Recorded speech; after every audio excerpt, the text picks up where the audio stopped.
So, hi everyone. We're here at the next Master Designer event where we're going to talk with Tina Ramchandani. So it is a very exciting and we're so happy to be here.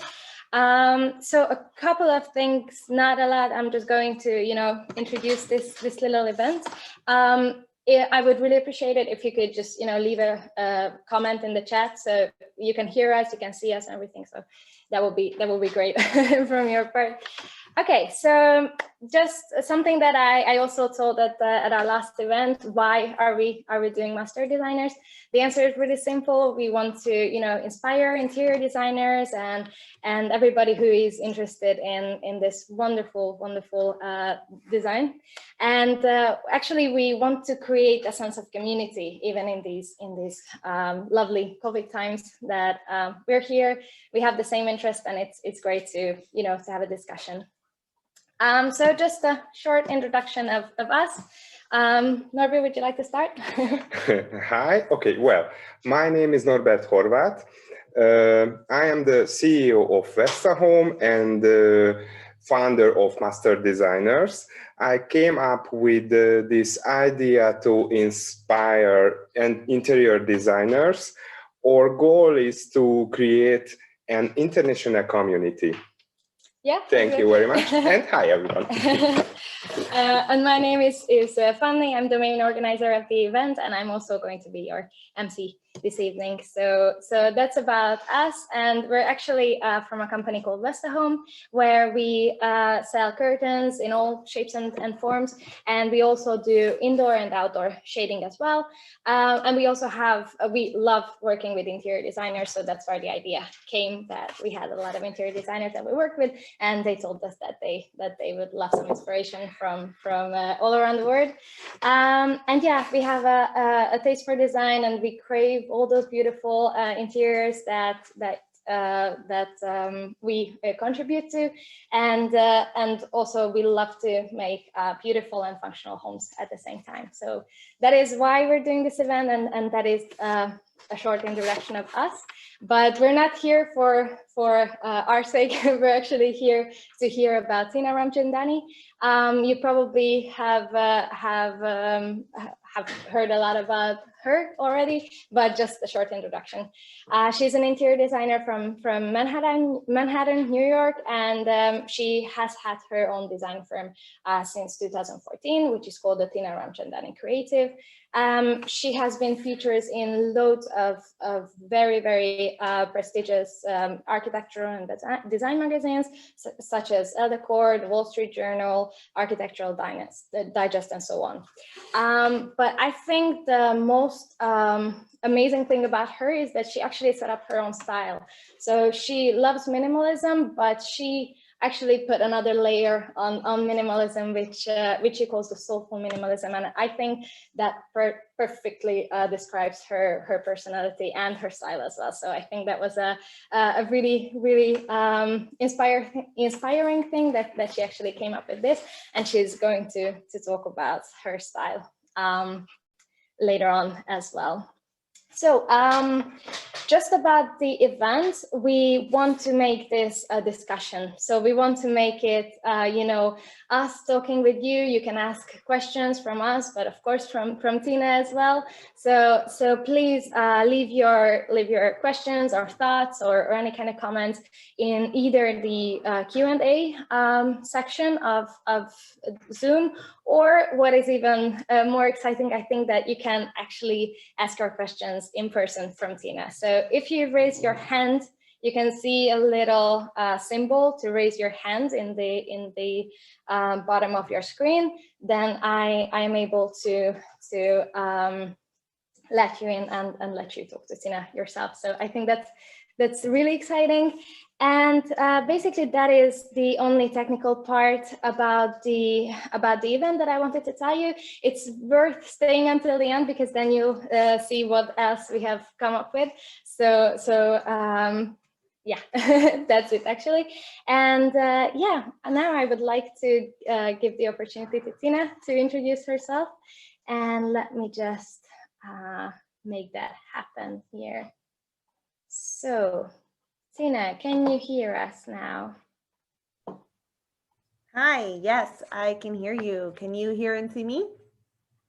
We can't see you yet. Okay, now I can see you. Can the audience see Tina as well? Please let us know in the chat section. Okay. Yes. Okay. So they can see you. Perfect. Perfect. Okay. Well, guys, thank you for having me. Fanny and Norbert, you guys have been just amazing to work with and put this together with. I wasn't sure how the Zoom live event was going to work, but you guys are really experts. So I'm really excited about this. I love events like this. I really love learning from experts.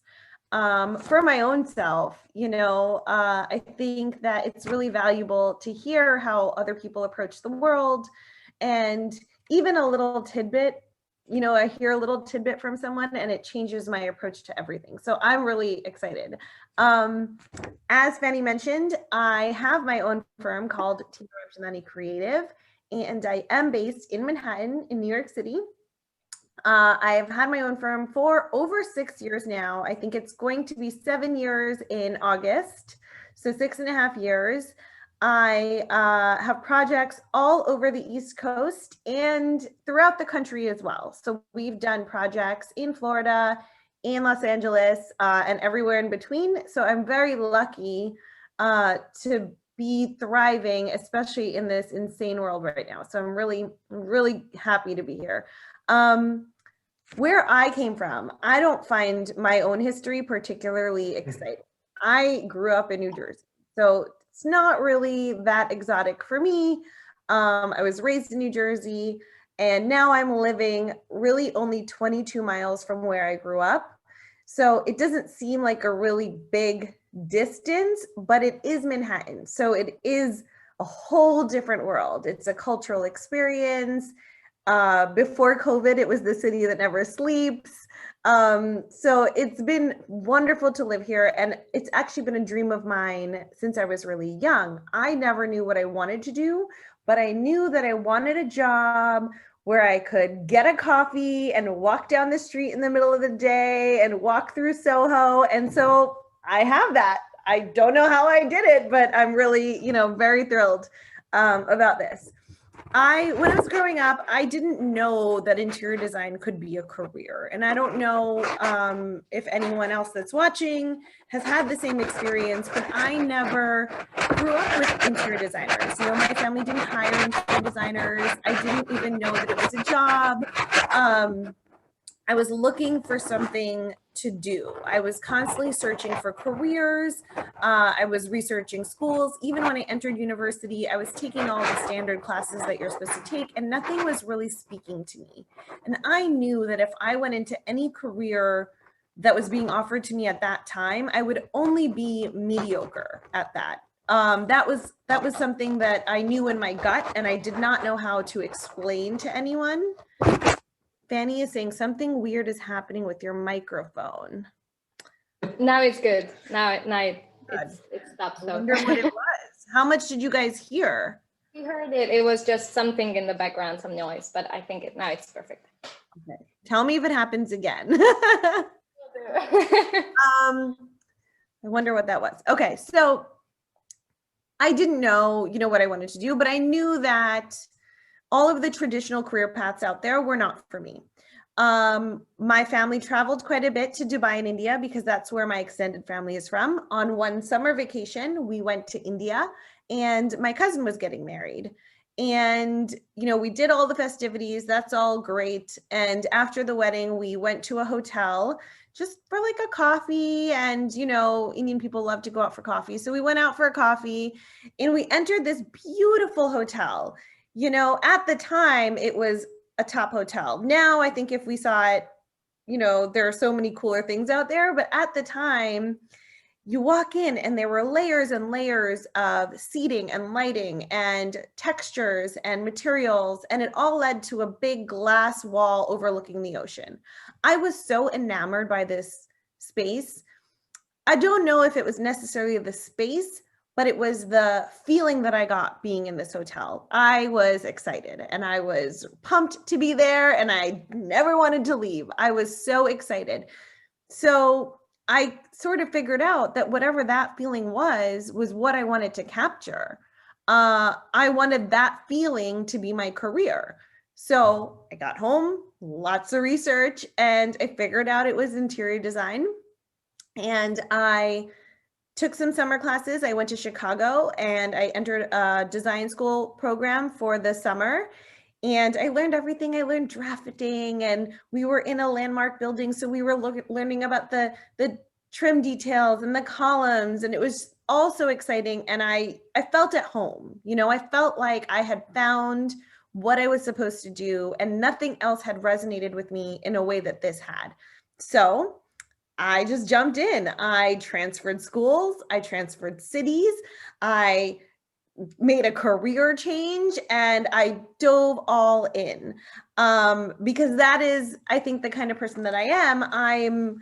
If I feel something, I know that it's right, and I make that decision. I don't weigh pros and cons for good or for bad. I just like, this is what I'm gonna do.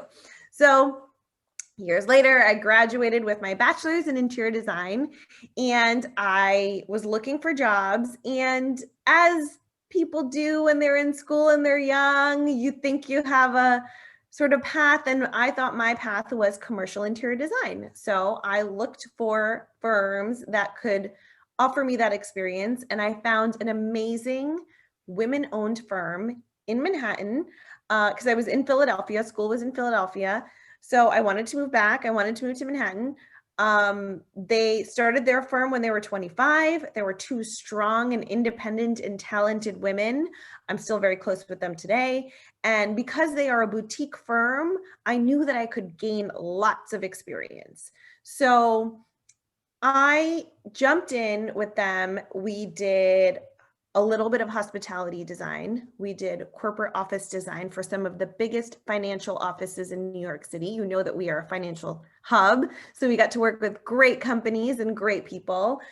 We did a lot of healthcare, which was fun. I got to learn a lot of things about stain resistant fabrics, which is something I never thought I would know about. I did educational work. That was great. You got to design schools for little people and then big people, you know, like small little children and then teenagers, and how they use the rooms differently and what needs to be flexible for both. We did so much with them. And what I really love is, because I was working with the two principals directly, I got to see how they did their bookkeeping. I got to see how they did HR. I was HR sometimes because there was only 4 of us, you know. I got to see how they managed client issues, which occur so much, and the finesse in which you need to have to speak to people. I got to learn how to speak to corporate clients. And if I was at a large firm, there is no way I would be in those client meetings, right? It's me, my 2 principals, and a boardroom full of heavy hitters. And I got to sit through negotiations and presentations. And I really feel that this firm set me up to be able to actually run my own firm, because I got to do all the ins and outs. Also, organization. This firm was so organized. I'm not as organized as them. I wish I was, but you know, everything was numbered and color coded, and there were no mistakes. It was amazing. So I had many years there, and then I started to think that I should try my hand at residential interior design. And when I graduated school, I thought that would be silly. I never thought I was going to do that, you know? So I got the opportunity to work with an amazing interior designer, Vincent Wolf. And I don't know if any of you are familiar with him, but he is like the top in the country, one of the tops in the country. He's been Architectural Digest, AD 100, Elle Decor A-list, featured everywhere, won sorts of awards. With him, I did projects abroad as well, Sweden and Switzerland. So I had a lot of amazing experience with him. He is a very intuitive person. So working with him, I learned to trust my intuition.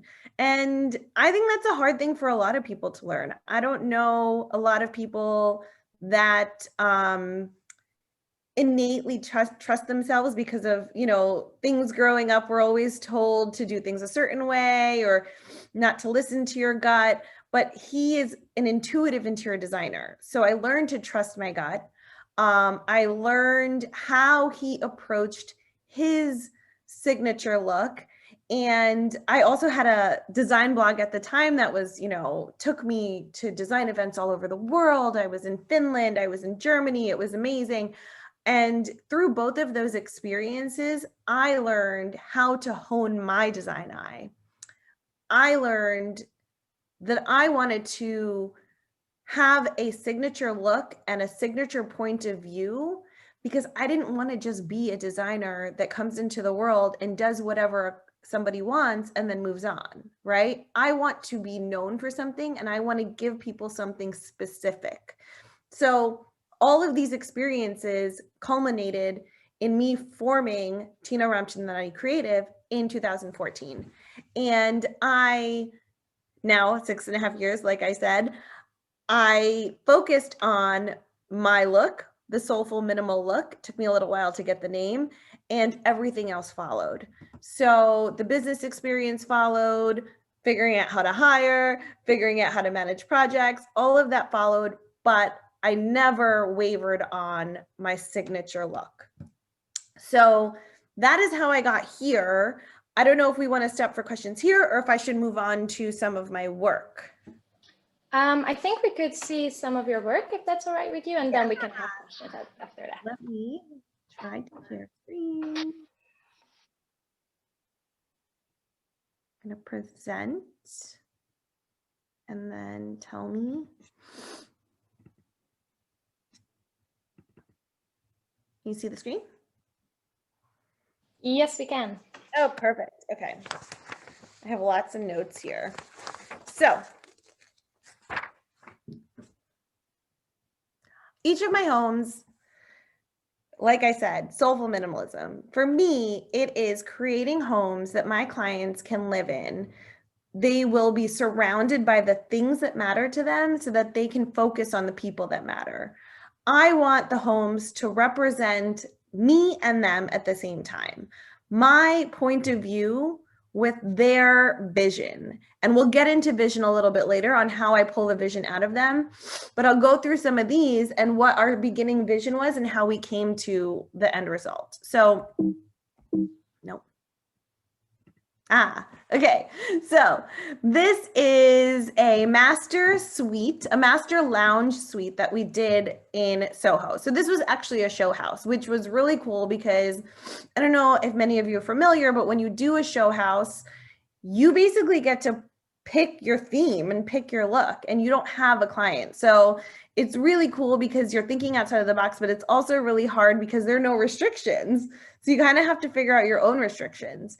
So this master suite, instead of doing just a typical bed and, you know, there were bedrooms all over the house, I wanted to create a master lounge. I walked into this space. It was all white. It was beautifully done, but it was kind of a gloomy day outside. And I only had 10 days to complete this space, okay? Because we were on a tight deadline. I immediately thought of twilight, that amazing time of day when day turns into night and you have like different colors in the sky and it's a lot of blues turning to dark blues to black. You know, that was what I was feeling when I walked into the space. And I wanted to have the viewer be able to sit or stand in each area of the room and have a completely different experience. I wanted you to be able to stand in one corner and look at everything else and not feel like you're getting the same view in another corner.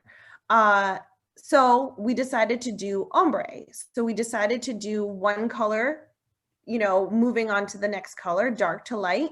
But instead of the typical ombre where you have up and down, you know, ceiling to floor, I decided to do it from one side of the room all the way to the next, continuing into the hallway. And we took that color on the ceiling as well. So really, anywhere you look, you have a different point of view. It was really interesting. The photographs don't do this justice. I still love the photographs, but being in this room, you could feel the emotion. You could feel the twilight. You could feel that it was a nice after work, relaxing room with the excitement of night to come. So this is the happiest hour in Soho, and that was my vision. This one is in Quag. This, I think you may see if you go to my website, it may be one of the first ones. I'm really proud of this project. I did this it's in the Hamptons. Quag is on the Quantuck Bay. I did it with a friend of mine who lives out east. She was my work wife at Vincent Wolf. So we were really excited to do this together. This client, I knew him very well, and he came to us with the vision. He said he wanted to have a Manhattan feel in the Hamptons. And if anyone knows anything about Hamptons design, usually it's much more beachy, a lot more loose. This is much more refined. It feels like you're sitting in a Manhattan living room. Usually in a Hamptons house, there's more stripes and linens, and it's just more casual. He already knew he wanted gray as his theme. He was going for Manhattan. So we worked closely with the architect and the builder, and we decided to give him the exterior of a Hamptons home. So it matched all of his neighbors' homes. We had the shingles, but when you walk in, it felt incredible. We mixed so many materials to give this, to give us this Manhattan look. We have gray floors. We have stainless steel countertops. We have glass on the stair rails. We have concrete on the fireplace walls. Let me see if this next picture, concrete, that whole fireplace wall is concrete, and we warmed it up with this like 17-foot wood table. But I will say, and you can see, and I'm using my mouse, you can see the wood and metal and the glass up here too. So we really pulled this vision through each element of the home. So I'm really proud of this house. I think it's wonderful. This one was my old apartment that I'm really very sad that we're not living in right now. We have upgraded to a new apartment that we'll be renovating soon. When I designed this apartment, I had recently visited Scandinavia. So I was on a design tour. I think I was in Finland. And I was so taken by the stark contrast of black and white. I always loved black, but I loved the black against the very white and how much of a pop that was. And I was also taken by the gray floors because of my previous project. So I was still in that mode. And some people found this home to be too minimal, but for me, it was just perfect. I work with other people's homes in colors all day long. I wanted to come home to a place that felt like a serene, calming environment after doing other people's colors and furniture all day long. So that was really my inspiration of this home, and I feel that we did pull it through. This home was used for many other stagings and shoots later on, but this was the original photo shoot. I don't know if I have bedrooms in here. Okay. So we have the kitchen, which is a poke and pull kitchen. And again, I wanted it to be white and bright. And because we knew we weren't going to stay here forever, we wanted it also to be approachable to anyone else that may buy it, which is why we did this white kitchen. I do like white kitchens. It's great for me to look at samples on, so a little biased. And I like serving cocktails in white kitchens. There you go. This is our bedroom, nice serene room, blackout curtains. But again, it's really calming. And that's, in New York City, I feel like that's what everybody needs. This was staged in my home. This is a really fun photo shoot. We did a collaboration with Sotheby's Auction House. So Sotheby's was looking for a way to highlight their old master paintings that were sort of getting lost in today's world. All young and new art collectors are looking for modern art. They're looking for a Damien Hirst. They're looking for a Banksy. And unfortunately, these old master paintings were losing their value and losing their interest. So they had an amazing idea to work with a modern interior designer and highlight their old masters in a modern setting. was thrilled to be chosen. I mean, this is incredible art. We had a really cool viewing at Sotheby's in their blue room. I got to sit on a sofa and they hung all of the art in front of me. And I mean, it was incredible. But we had to come up with an interesting way to do this because the art is so amazing. I did not want to let the art down. So I went to my incredible friends at Fair. They are a showroom here in New York City at the New York Design Center. They have all of this furniture that you see in front of us. I asked to borrow a lot, like almost everything. And we got rugs from Crosby Street that I work with often. And I did the styling, and we had supporting art from a company called Sugarlift. They have young, youthful, modern artists. So you can see that off onto the side there. And we just played around with it. And we got eight pieces of art highlighted. They were in the January catalog, and we got to attend the January auction, and it was amazing. And what I learned from this was that nothing can beat history in your modern home. I mean, now I push my clients to think outside of the box because many of them only want new. I really try to get them to reuse something that is theirs, reupholster it. We find vintage finds on sites like First Dibs, or we go to the flea market and we find things just to add layers of interest to their home. This was an incredible experience. Now I'm going to show you two spaces in the same building, 160 Leroy.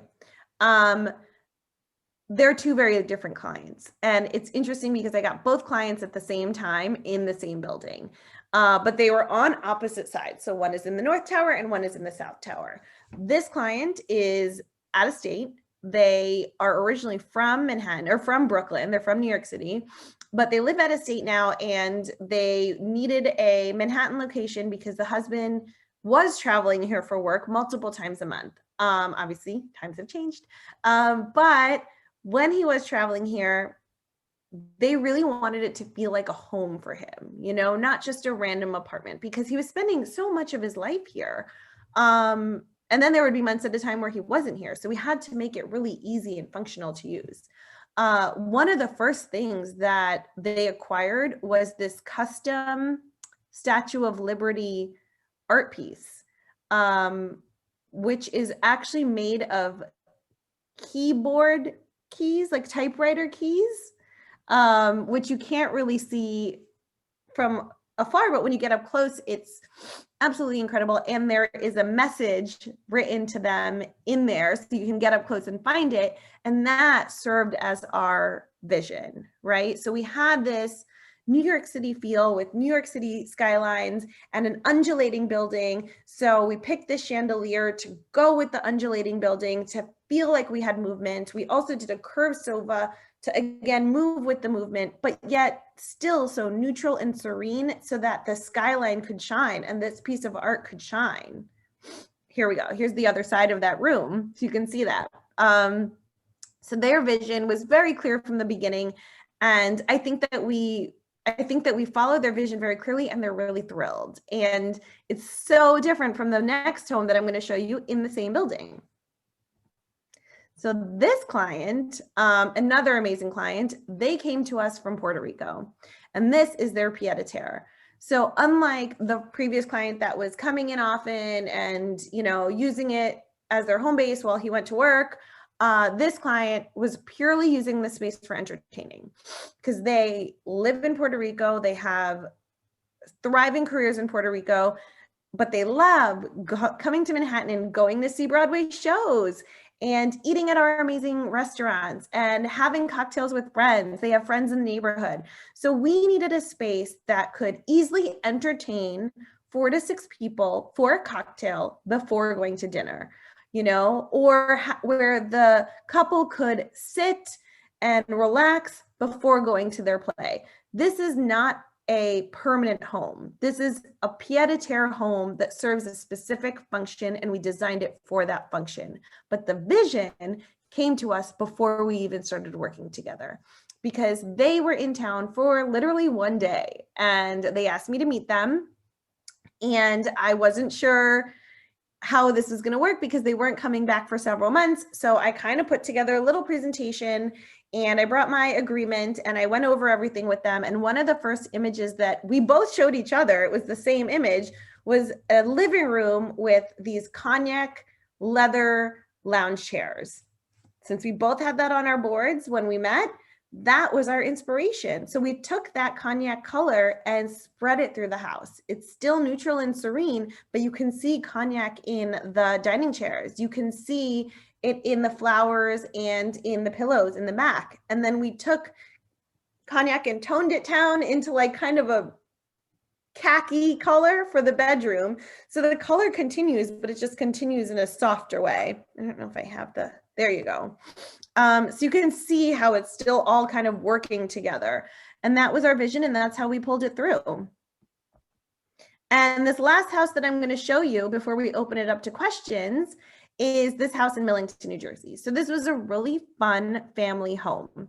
I've known this client also for a really long time, and they came to us with half of their vision. He likes modern and she likes country. So the idea was, how do we pair these two looks that typically don't have a lot to do with each other into one home cohesively? And we did that by asking lots of questions and understanding each partner's tolerance levels for how modern can we go and how country can we go. And we came up with this beautiful home. The exterior of the home is a beautiful green, like sage color. So we use that as our unifying base palette. You don't see it here, but we have greens that turn to blues throughout the rest of the house. And on top of that, we were able to mix styles. So here you have some of the green in the art. This is our dining chairs, our casual dining table. We also have a formal dining table, and believe those are it for that. So these are a few examples of how I bring soulful minimalism into my clients' homes and how I work on their vision and carry it through the homes. So I'll take some questions and then later we'll go into vision. Perfect. Thank you so much. I enjoy looking at all those designs. So it's just, I don't know. I'm so impressed. Okay, so it's question time already. I saw that one of you have raised your hands from the audience, but unfortunately that I think expires after some time. So if you can raise your hand again, that would be great. Tina, could you stop sharing I can stop it for you. Okay, so hopefully all the viewers can see you and probably us as well. Okay, so let us go through the first question. So Nora has asked, hi, I would like to ask some questions. What was the hardest point in your career and how did you defeat it? I think we can go question by question because I can see that you asked quite a lot. So, okay, so the hardest point in your career, that's a big one. I don't know what the exact hardest point is, but I will say that there are many difficult points. I think every small business is like this, right? Like where we're constantly encountering a hump and then learning how to get over it, and then you grow and then there's a bigger hump. So I don't have a specific difficult example, but I will say I have an amazing support system. In addition to, of course, my husband and my family, I have a lot of advisors. So I have an interior design coach that I love working with. I have a mastermind group that is, my love, where we feel like we're family. And I'm part of another group of women entrepreneurs that are not interior designers, but they have similar struggles that are, their career related to their careers. So I think just having people that are thoughtful and are trying to grow their own businesses around you is really helpful, because honestly, aside from the typical issue of like, we ran out of wallpaper, all the issues are the same, right? It's client related, it's HR related, it's hiring, it's business planning. So I think support yourself with amazing people and you'll get through anything. Perfect. Okay, so the next question is, what keeps you motivated and how do you get inspiration? So I have to keep myself motivated. And there are definitely days where I'm not feeling motivated, but I think you have to, this is my business. So if I don't do this, who's going to do it? Right. So even on the off days, like I'm still working. I'm still like, there's always something that you can do. If you don't feel like doing one task, you can still do another task. But I'm motivated because I have, you know, really kind clients that trust me and that, you know, appreciate me. So I want to do my best for them. So that's one. And what is inspiring? I was going to talk about this later, but I think you can find inspiration anywhere. I think it's really hard right now because we used to say that travel was our inspiration, you know, and that's obviously gone out the window. But it's really how you choose to view the things around you. If you even take like an hour for a museum visit, it's how you choose to take in the pieces and take the tidbits and probably use them later on a different project or something like that. I think inspiration is just how you view the world. And if you stay open to ideas and suggestions, I think that you can stay inspired. I love that. Okay, so the next question is, what do you think, what was the most successful project you have done so far? Oh, it's hard if I guess, how do we rank success, right? I love that Quag house because it was the first ground up construction we did on, like I did on my own after leaving, you know, my previous firms. And it was a learning experience and the client was thrilled. So that was amazingly successful. And it holds a special place in my heart for me. The second 160 Leroy, the one with the cognac, got accolades on top of accolades. I released it to the press in 2019 and we won like 3 awards that year. So if you're measuring success, then that is a great way to measure success. But I think at the end of the day, that's external success. So internally is really just that my clients are happy and that we had a great time together when we were doing it. Exactly. Okay. And the last question from Nora was, how do you see the future, like in 5 years time for you? And she thanked that she could ask questions from you. Well, I've been doing a lot of future work thinking and future planning. So I don't know if it's in 5 years or it longer, like 10 years, but I definitely would like to have a larger presence, a larger firm and a larger presence. I am not looking to be famous in any way, but I want to be able to provide some sort of assistance to people in a bigger way, right? Like, because I love what I do for my individual clients, but that's me like one-to-one. So I've been trying to figure out how do I give back to people in a bigger way. So I think in the 5 to 10 years, we will have figured that out. And we are expanding just generally. We're in the process of hiring because we are quite busy. So I think we're just growing. Great. Okay, so I think we have time for one more question, and then in the next question round, we'll get to the rest. So Tamas asked, hi Tina, what was it that made you want to start your own design firm? So I think I had said in the beginning that I listened to my intuition quite a bit. And I had an amazing relationship with Vincent. We're still actually friendly. You know, before COVID, we were seeing each other quite a bit.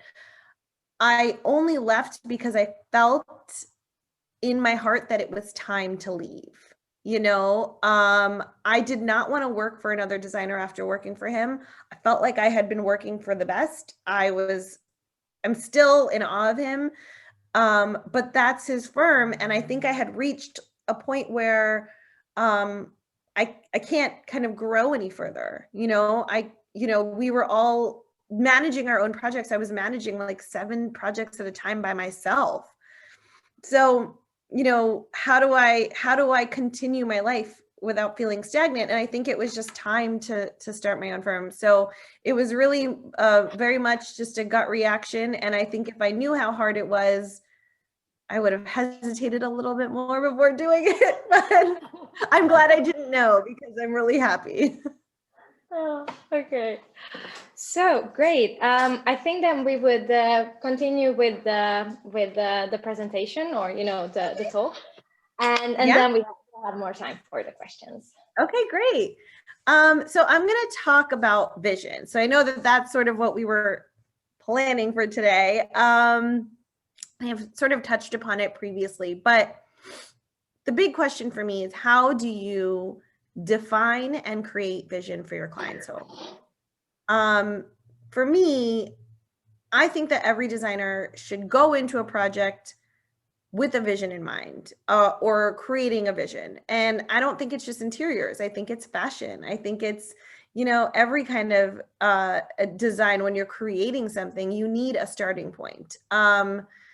How we all come to that is a different way. So how I come to that is I do a design discovery meeting after we sign our agreement and we're ready to work together, and we have our, we send little gifts, and we, all the fun stuff is happening, and we set our design discovery meeting. Last year we would do this in person over wine and like cheese. This year we are still doing that with some clients, but a lot of it is on Zoom with sharing screen. We ask a series of questions on how this client is planning to live in their new home, how they're currently living in their new home, in their existing home, and what are the changes that they expect. We ask a lot of questions. It's kind of like a first date, and it's like a kind of intense, weird first date, because I'm probing. I ask, what do they keep on their nightstands? Do you need storage? Are you messy? Do we need to hide stuff? Do you need a big enough nightstand for your glass or pitcher of water? Or is it going to be stacked with books? What kind of lighting do you need? Do you need like an articulating light because you're going to read in bed? Or do you want just like a whole overhead light? Or do you not read in bed and you're on your iPad? These are really detailed things to know, and it seems a little bit invasive, but if I don't know this, I don't know how to plan lighting for them, right? What do you do when you walk in your home? Do you throw your bag on a chair, or are you amazing and much more put together than me and put your jacket in the closet, right? So we have to ask a lot of these questions. I also ask them a lot of whys. Why are you doing it that way? Maybe there's a better way. Is it just because you're only used to doing it this way that you've not thought of another way? We do a visual interview where I ask the client to show me many images that inspire them.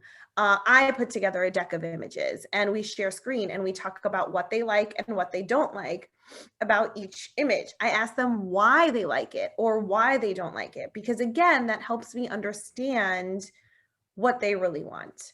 I will say,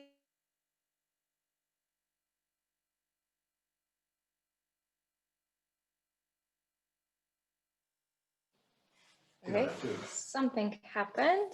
I think I have no idea what. Okay, I'll just see. Okay, so it's a technical breakdown. Something might have happened to her internet connection. Okay.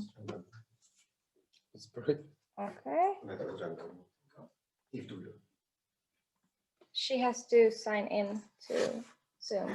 Okay, so probably this is the nightmare whenever you're planning an online event, but but we're gonna get through it, and hopefully Tina will be back with us in a short time.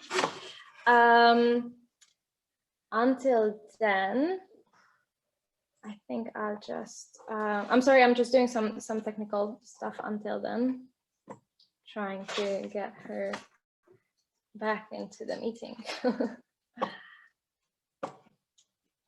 Okay.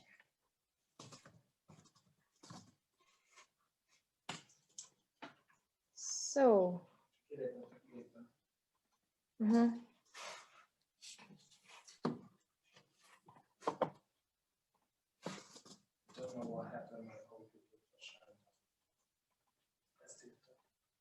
Okay, but then she's back in the meeting.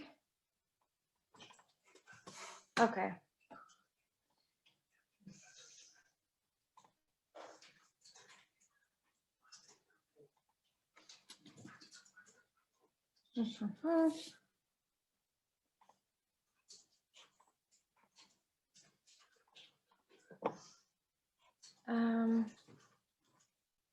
Just a minute. Okay. Oh, yeah. Maybe she's back.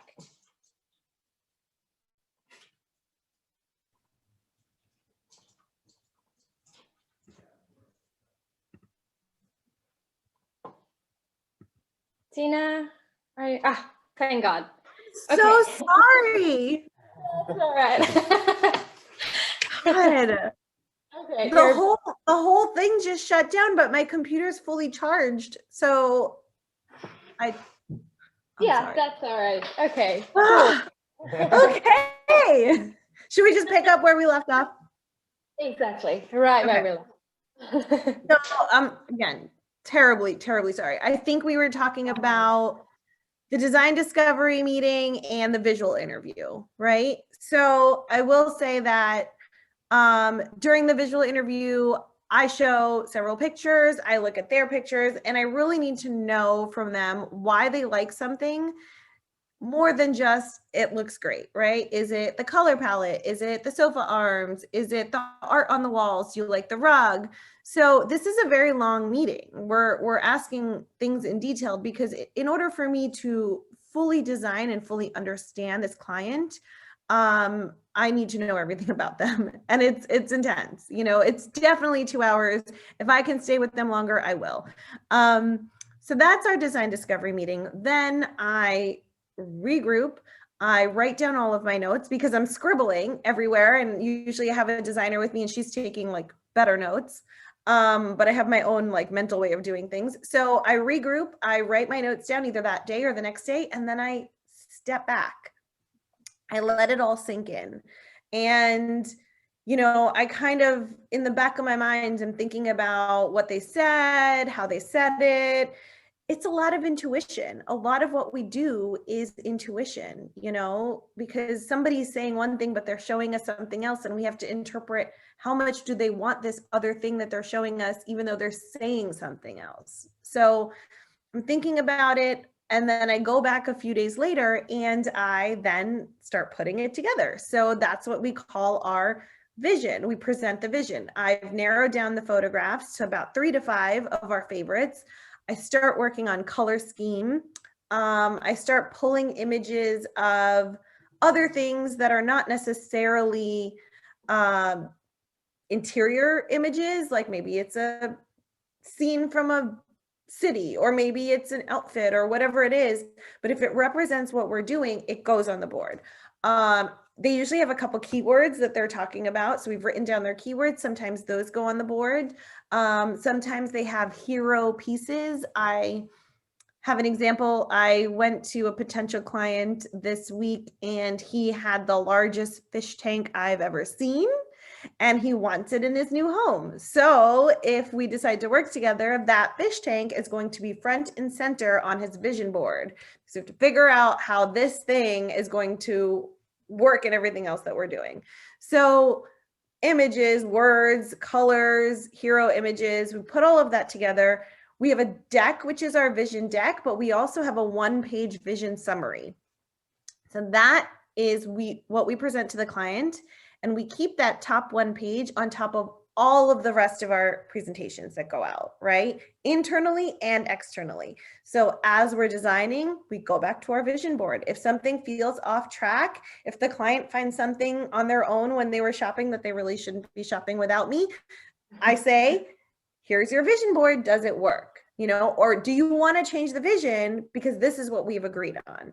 I find that it's really helpful to keep people on track, and it keeps us moving in one direction, you know, throughout the process. And in many projects, we can be working together for 2 or 3 years. So yeah, the vision can change slightly, but we need to have a place that we're starting from and an idea of where we're going.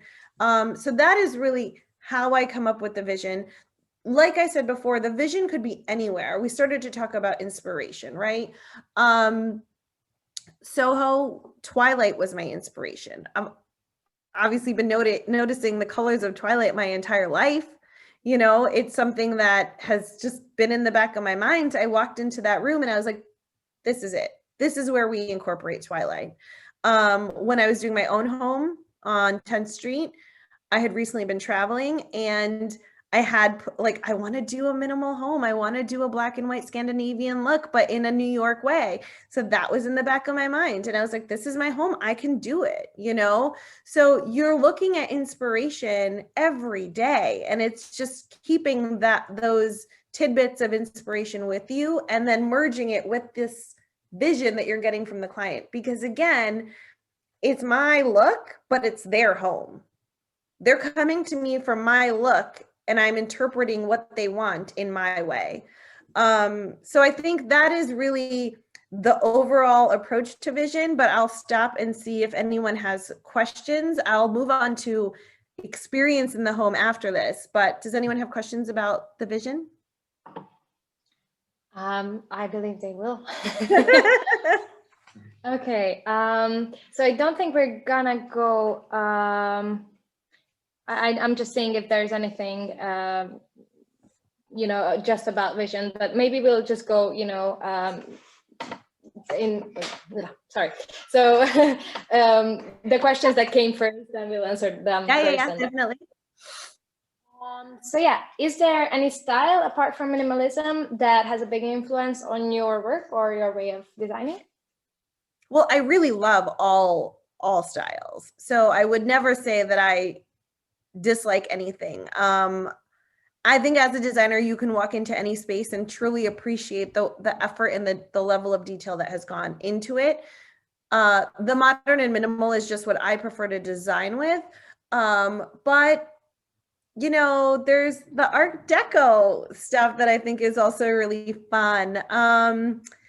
I love, you know, Parisian apartments. I think that the level of detail on their architecture is just beautiful, especially mixed with modern interiors. So I'm a lover of design. So I would never say that I don't like anything. Okay, the next Great. question is, what was the most surprising wish you have faced until now?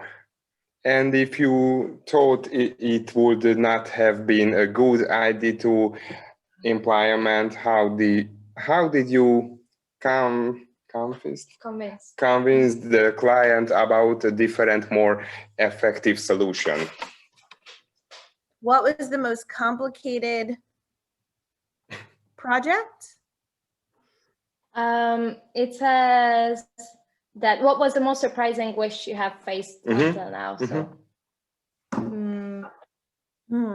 yeah, so on the client's part, so what was the I am a little strange in that I like to paint brick walls white. I know that some people hate that. And it is something that is very controversial. But for me, if we're doing a warm, bright, white space and there's a red brick wall, it definitely takes away. There are, of course, many, many instances where that works. I have had to convince clients to paint brick walls many times, two of which was a struggle. Because we ask it's the same questions that I think people that are against painting the brick, you know, ask is, you know, what about the integrity of the home? How can we remove the paint if we want to resell it? Or, you know, is this the right thing to do? And what color white? It definitely takes a lot of hand-holding and a lot of persuasion.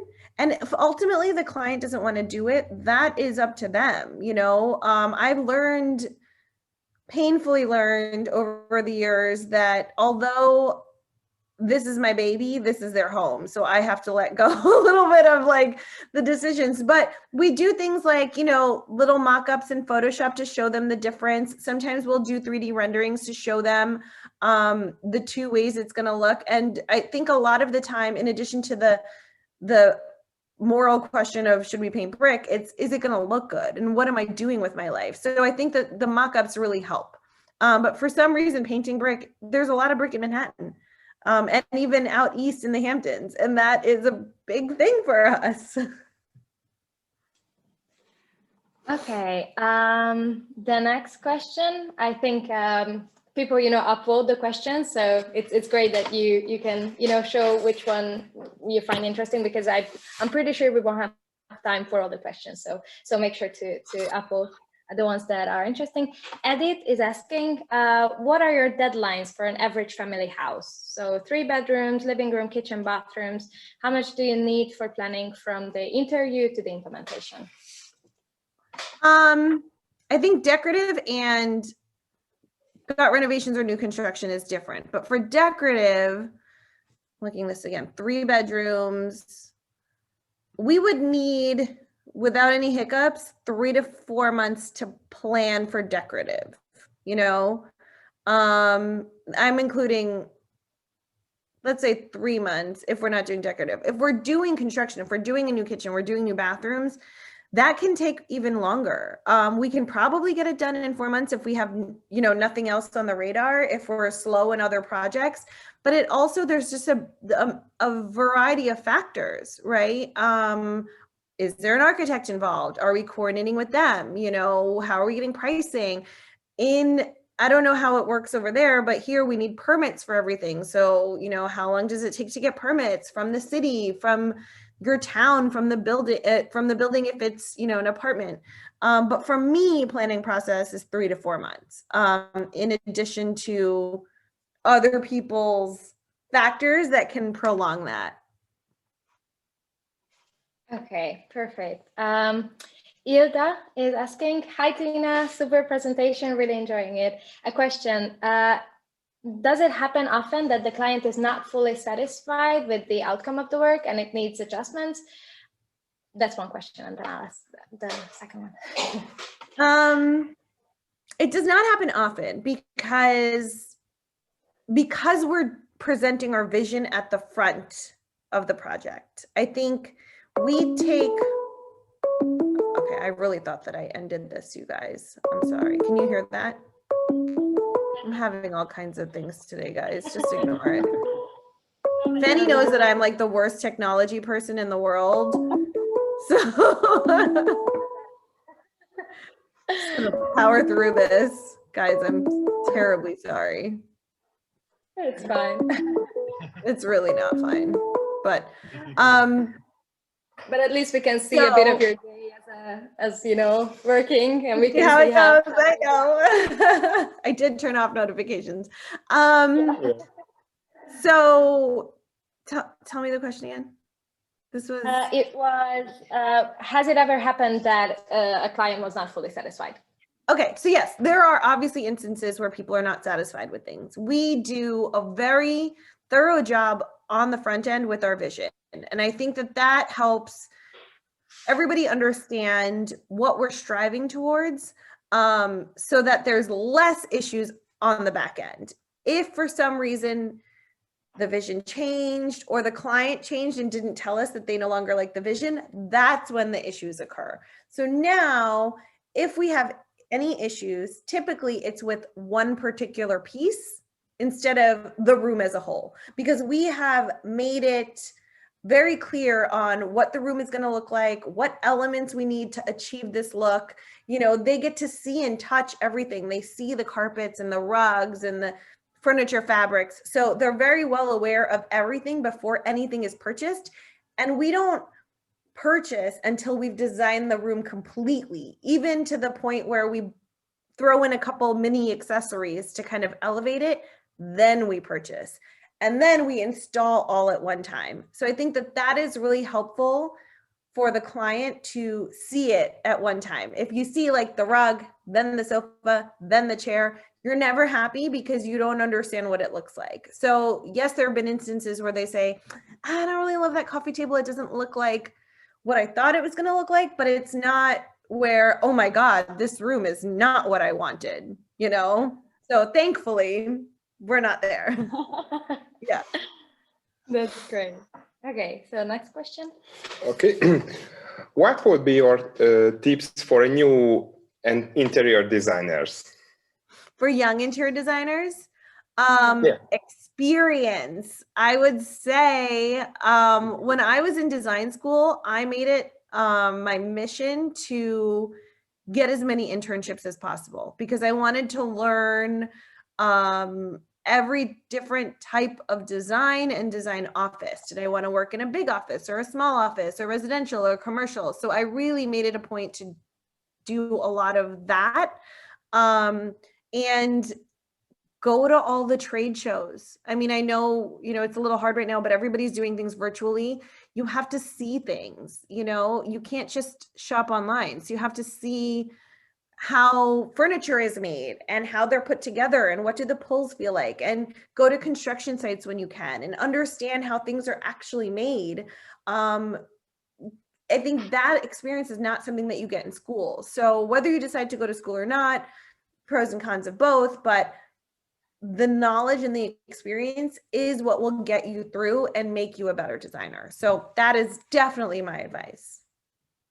Great. So what if we turn to the third part of the event, and then we'll answer the rest of the questions later on. Is that okay? What is the third part of what I'm saying? No. Yeah, the experience part. Oh yes. So I think I started to touch upon experiences throughout this talk. And there's different types of experiences. There's your experience working with an interior designer, and then there's your experience in the finished space. So I'm going to talk a little bit about the experience in the finished space. I think that many young designers or people in general forget that walking into a home should emote a feeling, right? That's why I got into this. I wanted you to be excited about something or feel something, feel at peace, feel pumped, feel, you know, something, right? Every space should be an experience. So I have kind of broken it down by the senses. Obviously, we're not using taste as a sense because unless you're serving muffins in your home, we're going to ignore that one.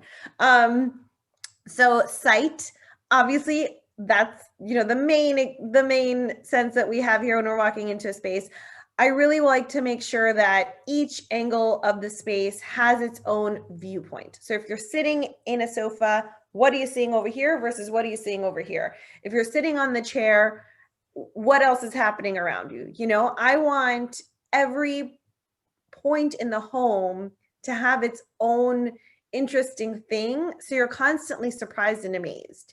Another thing about sight is the lighting that I know people talk about. I definitely talk about it a lot. And it's a hard thing to master for sure. I think that you have to plan your lighting while you're planning your interiors. I definitely do that. So I am figuring out where the ceiling lights are. Is it a chandelier or a pendant? I'm planning my wall sconces. I'm planning my floor lamps and my table lamps.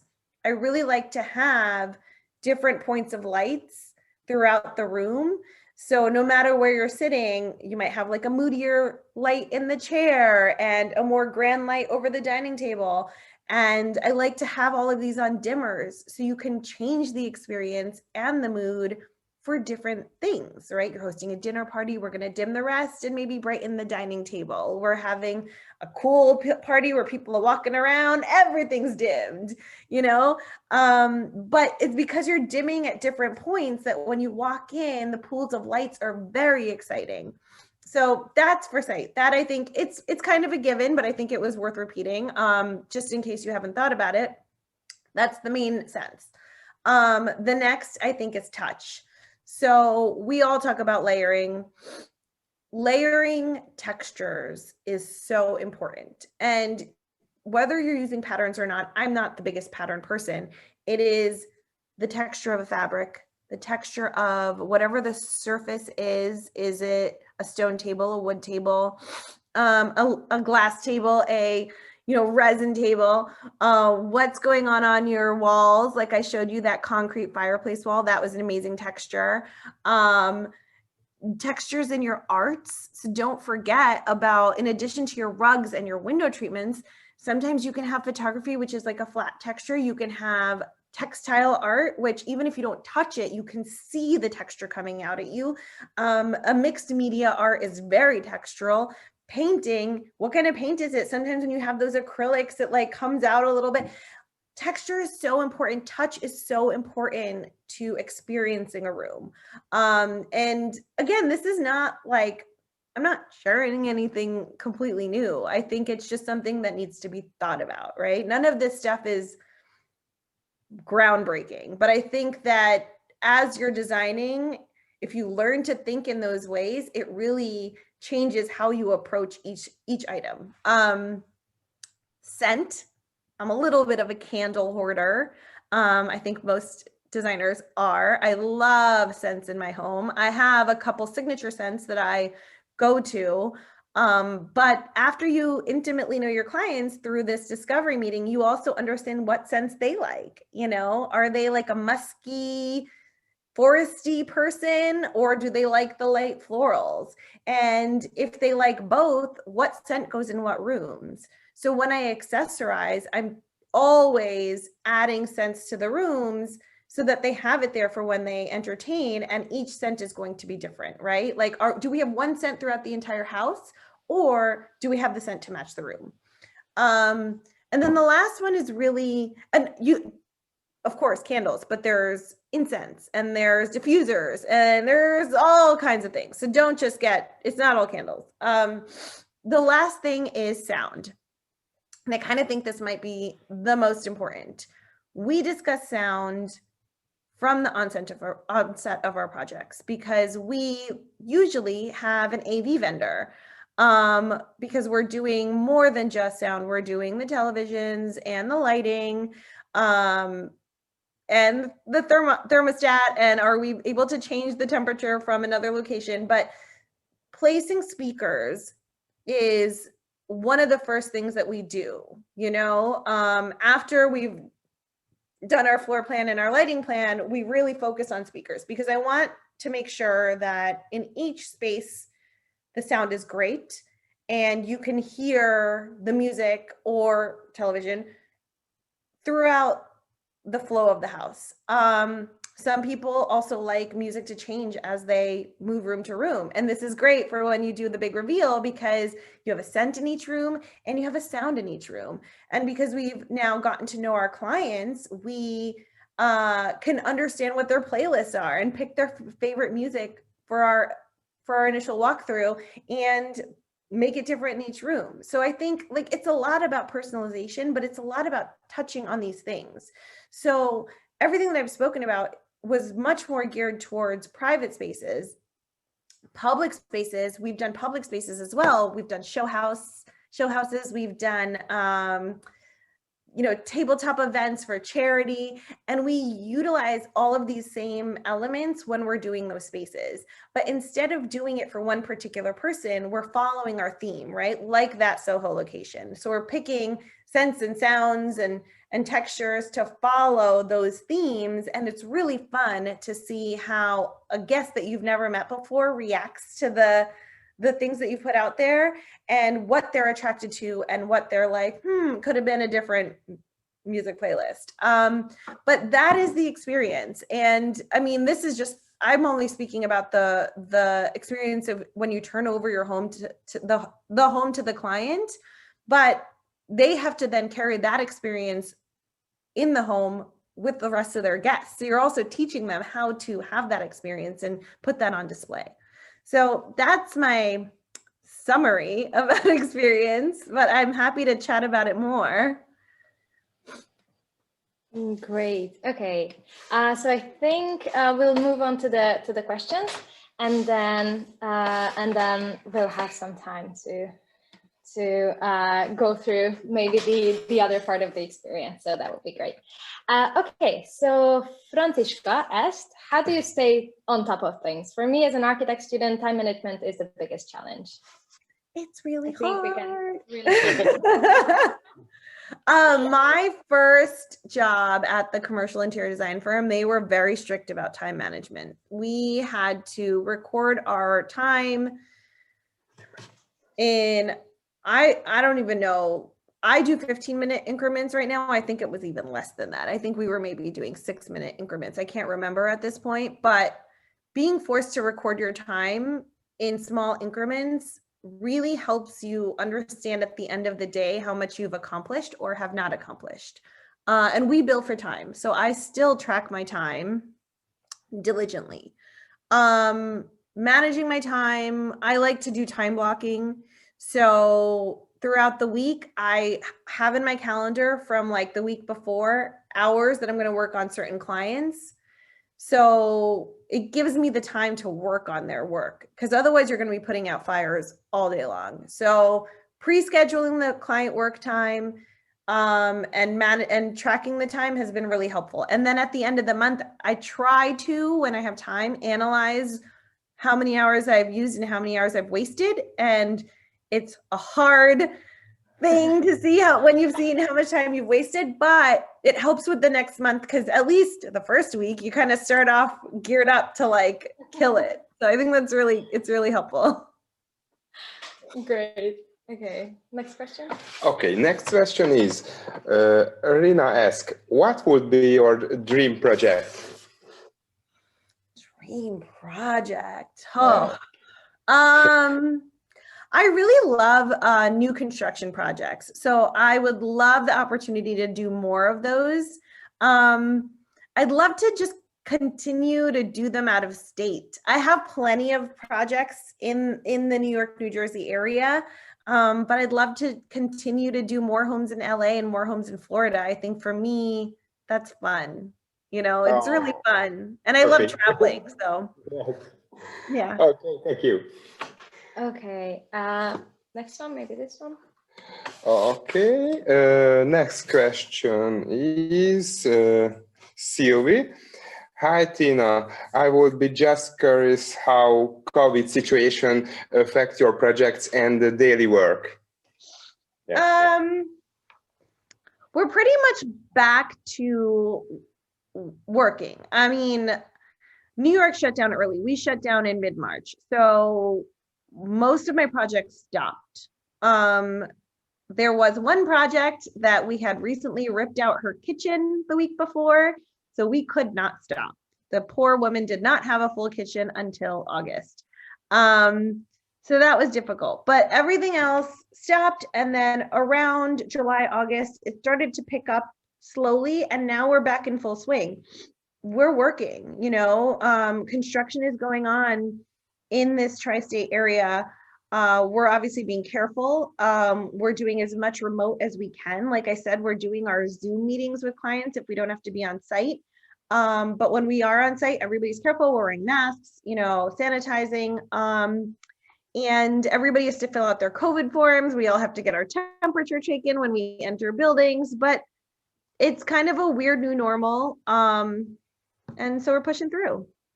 Okay, yeah. Thank you so much.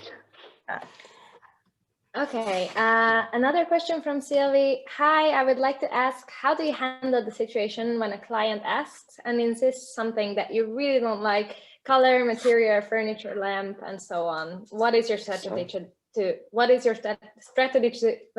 strategy to balance the look? Okay. So I think I had mentioned earlier that I've learned to let go of the projects a little bit. It's so hard because I put so much of myself in every project. But I've had to part with this a little bit and say, I'm going to give you like 150% of myself, but if you are not there, that's on you. So I can only advise you, right? I will tell you honestly, when I don't like something, I don't sugarcoat it. It's very clear. This is the wrong decision. This is the wrong color. This is the wrong size. This is the wrong whatever. And I explain to them why. Of course, sometimes with color, it's hard because it's like how I see color. So I can say to them, like, as a trained designer with my experience, I don't have a scientific reason, but this is not correct, you know. But I tell them honestly, and then if they really feel like they want to go for it, it's their home, you know. It sucks and I don't like it, but I just have to, you know, let them do what they want. It's all in writing, so there's a lot of backup, so no one can blame me for it, but it is what it is. Great. And I think we have time for one more question. And that was asked by Lucy, who said that you have talked about color, layer, and shape, but can you talk a little more about shape and geometry in your art selections and furnishings? In my art selections and furnishings. I don't know how to address this. I think each space calls for a different shape, right? Like each, you know, I do, when I, let's say a living room, I do a couple layouts. There's usually one that stands out as the right layout. But I do offer the options to my clients, but the space dictates how the furniture will be set up. And then we can work on, is the sofa more rounded based on the client preferences? And then we try to balance the shapes together, right? Like if we're having a rounded sofa and then a rounded coffee table, we need more square things because you don't want it to look like one big, weird, round, puffy space. So again, it's a lot of intuition, but it's a lot of like pairing things together and seeing if they work or not. And then in terms of art, I like the art to follow what we're doing in the interiors. I don't want it to match, but if we have curves in our furniture, then I'm going to look for art that has a little bit of curves too. I don't know if that's helpful, but it is a lot of what the space dictates because you have to look at the architecture. It's not just furniture. Makes sense. Okay, so we have actually one last question. Yes, the last question is, what did you like about this event and why did you accept this invitation? Oh, well, obviously I fell in love with Benny and Norbert. They were like amazing and they were so fun to talk to. But I think you had messaged me the previous Master Designers talk and I watched it and I was just, like I said in the beginning, I like learning about things and I learned so much and it was so interesting. And I personally live in this world where I just design and I think I even said to you guys, like, I'm not sure what you want from me. I don't know what I can say to you, but I'll tell you everything I know. You know, if somebody can take away something from what I have to say, then that's, you know, great. You know, why not? I think everybody should be sharing their approach to design and their approach to the world, and we all help each other grow and we help build each other up. So I think what you're doing here is really interesting, and it's hard in these times when we can't go to live events to stay inspired. So that's really why I participated. I thought it was really cool. Oh, thank you so much. It was so great to hear your thank you. Okay. Oh, thank you. I think we're reaching the end of our event, and we're so grateful for you, Tina, for being here with us and giving this awesome presentation. It was spot on. I'm sorry about my weird technical difficulties, guys. No problem. Things come up, and I think this is the past few months for everybody. We need to adjust. We need to move over. So it was great. So thank you so much. I do have some last notes on actually our next event, which will be in February, and we're so looking forward to it. It will be February the 18th, so make sure to put that in your calendars already. And I just want to, you know, introduce our next guest a little bit. I made just, a little visual representation. So I'm going to share that with you. I know it's not the best way to show it, but I think you can see it, because our next guest will actually be Francesco Librizzi, and we're so excited that he will be joining us. He's an architect and designer from Milan, Italy, and he's actually he established his own studio in 2006 and works in interior and exhibition and product design. You can actually see one of his very famous stairs design. So I think it's just amazing to see what he has to show you guys. He's the art director of one of the most well-known and design-driven lighting company, Fontanarte, and he established by the design in Geoponti. the Geoponti icon in the 50s. He is also a professor in Domus Academy in Milan and in the University of Genoa. He will be talking mainly about how to get inspiration of multidisciplinary fields, for example, architecture, design, fine art, and music. So yeah, he will be showing his exciting projects with you, like his artistic stairs and exhibitions, places, and furniture, and so on. So I think it will be a fun and exciting event, and I hope that we'll see you guys there as well. I would like to give a big shout out to our media team, to Zoli, who is right behind the cameras. He is amazing at what he's doing, and we thank all the trailers and all the cameras that are for him. So thank you so much. And I would also like to make a shout out to Leslie, who helped us setting up with all the sound equipment, and we're so grateful for you guys, because we couldn't do it without you. So thank you so much. And yeah, I think that's the end of our little event. There will be a survey at the end that you'll see. So please fill it out. We are really interested in what you have to say about the event, what we can do, what we can make better, what you liked, and so on. So feel free to be honest, and we're really looking forward to hearing your opinions.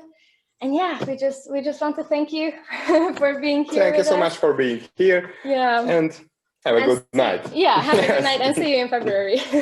Yes, coming soon. Bye, everyone. Bye, ciao. Bye.